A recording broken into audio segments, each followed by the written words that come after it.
Hello students, तो इस class में हम बात करेंगे कि यूजीसी नेट का एग्ज़ाम पैटर्न क्या है। जो भी यूजीसी नेट के स्टूडेंट्स इकोनॉमिक्स की तैयारी कर रहे हैं या फिर इकोनॉमिक्स के अलावा और भी किसी भी सब्जेक्ट की तैयारी कर रहे हैं, तो इकोनॉमिक्स की जगह वो दूसरे सब्जेक्ट को यहाँ पे रख लें, बाकी सेम चीज़ रहेंगी। तो किस तरीके से तैयारी होती है, बाकी मैं यूजीसी नेट की एलिजिबिलिटी या फिर किस तरीके से एग्ज़ाम को पास करना है, डेली टाइम टेबल बता चुकी हूँ। प्लेलिस्ट अवेलेबल है ऑल अबाउट यूजीसी नेट के नाम से, तो आप उसमें देख सकते हैं। ये क्लास भी आपको उसी में मिल जाएगी।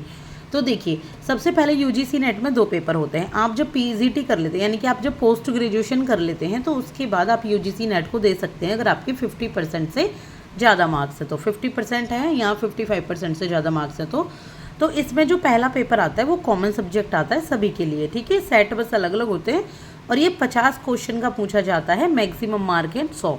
अगर आप एक क्वेश्चन सही करते हैं तो आपको उस पर 2 मार्क्स मिलेंगे, ठीक है। और इसमें कोई भी नेगेटिव मार्किंग एप्लीकेबल नहीं होती। आप सारे के सारे क्वेश्चंस करके आ सकते हो, ठीक है। इसके लिए आपको क्या करना है भाई, जब सारे क्वेश्चंस आपको करने होते हैं तो उसके लिए करना होता है आपको टाइम मैनेजमेंट।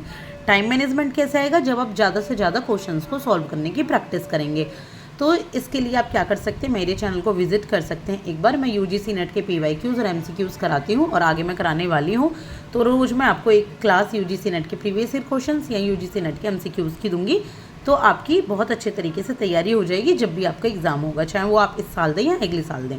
तो देखिए, इसमें क्या क्या आता है। सबसे पहले आता है टीचिंग एप्टीट्यूड, यानी कि आप किस तरीके से बच्चों को पढ़ाते हैं, किस तरीके से पढ़ाएंगे। तो टीचिंग एप्टीट्यूड में सारी आपकी पाठ्यक्रम की यानी कि पढ़ाने की जानकारी होती है। दूसरी यूनिट होती है रिसर्च एप्टीट्यूड। ये 10 यूनिट्स होती हैं, यहाँ शॉर्ट में दे गई हैं, ठीक है। पहली यूनिट होगी टीचिंग एप्टीट्यूड, दूसरी यूनिट आती है रिसर्च एप्टीट्यूड के क्वेश्चंस की। इनका भी जो वेटेज है वो मैं आपको बता दूंगी। आई होप कि मैंने बता रखा हो पिछली क्लासेस में, लेकिन मैं आपको अभी लेटेस्ट ही बता दूंगी कितना कितना वेटेज होता है, कितने कितने क्वेश्चंस आते हैं किस किस यूनिट से, जिससे आप अच्छे से तैयारी कर पाएँ।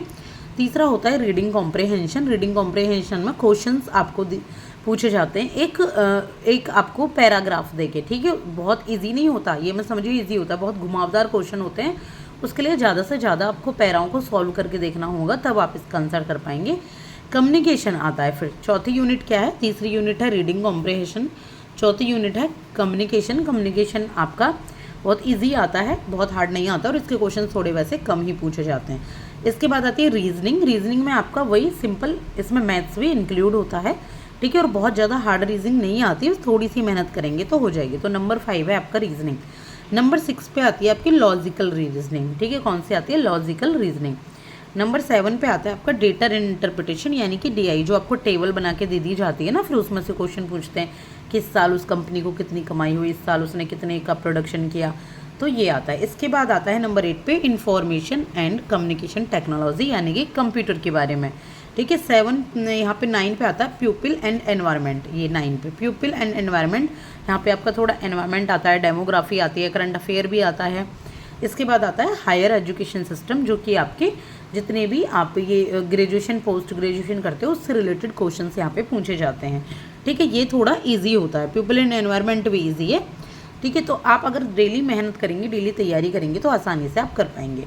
अब बात करें पेपर 2 की, तो जब आप ये पेपर देते हैं तो ये कंप्यूटर बेस्ड होता है, ठीक है। कंप्यूटर बेस्ड होता है, उसमें आपके दोनों ही पेपर आ जाते हैं, आपकी मर्जी का पहले पहला पेपर सॉल्व करें या पहला दूसरा पेपर सॉल्व करें, ठीक है। एक ही सिंगल आपके पास टाइम होता है, ऐसा नहीं है कि पहला पेपर अलग कराया जा रहा है। पहले था ये बहुत साल पहले, नहीं ऐसा है कि दूसरा पेपर अलग कराया जा रहा है। सारा एक कंप्यूटर में आ जाएगा, एक स्क्रीन पे, आप दोनों में से किसी को भी आंसर दे सकते हैं। पेपर 2 जो इकोनॉमिक्स है, इकोनॉमिक्स के 100 क्वेश्चन आते हैं और ये 200 मार्क्स के होते हैं, यानी कि एक क्वेश्चन 2 मार्क का होता है, सेम टू सेम। अगर इकोनॉमिक्स की जगह आप किसी और सब्जेक्ट की तैयारी कर रहे हैं, ठीक है, जैसे आपका साइकोलॉजी हो गया या फिर आपका पॉलिटिकल साइंस हो गया या फिर आपका हिंदी हो गया, इंग्लिश हो गया, मैथिली, जो भी आप तैयारी कर रहे हैं, तो सेम उससे भी इसी तरीके से आते हैं।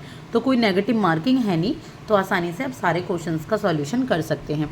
आई होप कि आपको मेरी ये बात समझ आई होंगी। Thank you so much. Like और सब्सक्राइब कीजिए अगर आप आगे चाहते हैं कि इस तरीके की क्लासेस आपको बहुत ही आसानी से मिल जाएं, तो और बहुत ही प्रैक्टिकल तरीके से। तो मेरा पढ़ाने का तरीका यही है, बिल्कुल प्रैक्टिकल, बिल्कुल सिंपल, ताकि जिन बच्चों के पास नहीं पहुंच पा रहे हैं कुछ बुक्स, या जिन बच्चों को जो भी एस्पिरेंट हैं आप और जो भी स्टूडेंट्स हैं जिनके पास टाइम नहीं है कि वो बैठ के बुक खोल के पढ़ें, तो मैं बस उनकी थोड़ी सी हेल्प करना चाहती हूँ। तो थैंक यू सो मच।